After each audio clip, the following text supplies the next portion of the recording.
Oh, let's get past the deadly intersection here. Nobody pulling out? Nobody pulling out? Okay, good. Nobody pulling out. I love when nobody pulls out. How's it going, riders, non-riders, aka everybody?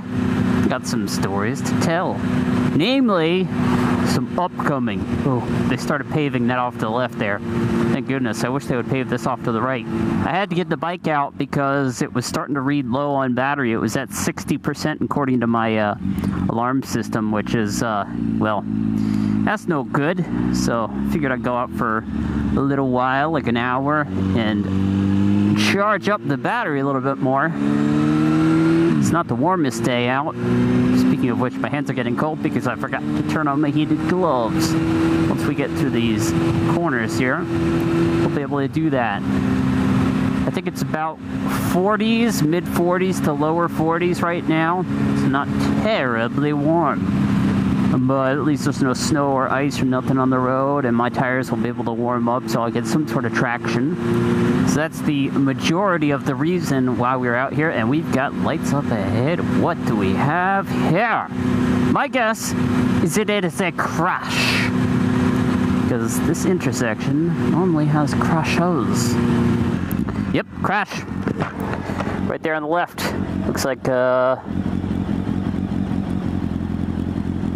somebody's got their trunk open because they're taking out stuff, and they've got their hood open because it got smashed, most likely, probably. And then there's a green car that has front end damage. So what's normally the case here is cars come out and they don't look, and it's just an odd intersection overall.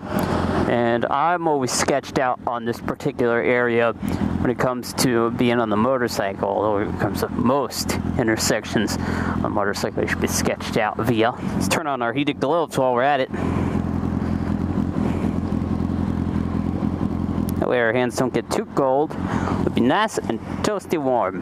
Well, while we're stuck here, I'll continue the story of other things to tell, because there's so much to tell. In the future, though, we're going to be upgrading our GoPro. My boss has an old Hero 4 Black that he has decided all sorts of death spray all over the ground for me to run over. Don't puncture my tires. That would be horrible.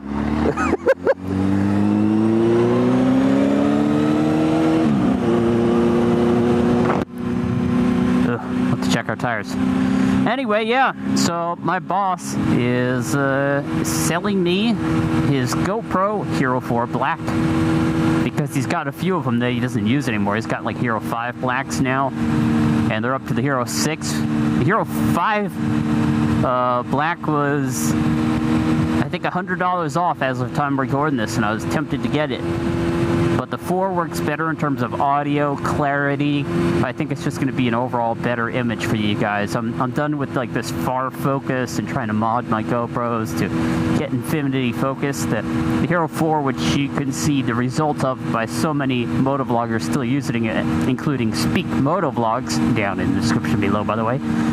It just gives a better image clarity in terms of focus for near and distance objects, as well as the color seems to do well, although that's really nothing to complain about or give props about, because I color correct everything in post-production anyway.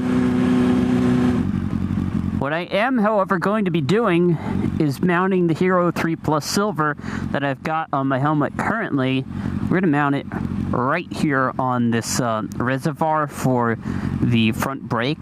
That way you guys have a shot that'll come back towards me and we can see the helmet and the gear that I have. I think it's a little bit more personal, and that way it also gives you an image of who I am when I'm riding down the road. A lot of people have sort of guessed, is that Sonic Moto, or they've seen me before and they just didn't know, oh, that's Sonic Moto. And so I want to get some of that in the video, and that will be something that we will do for sure. You will finally get to see Sonic Moto.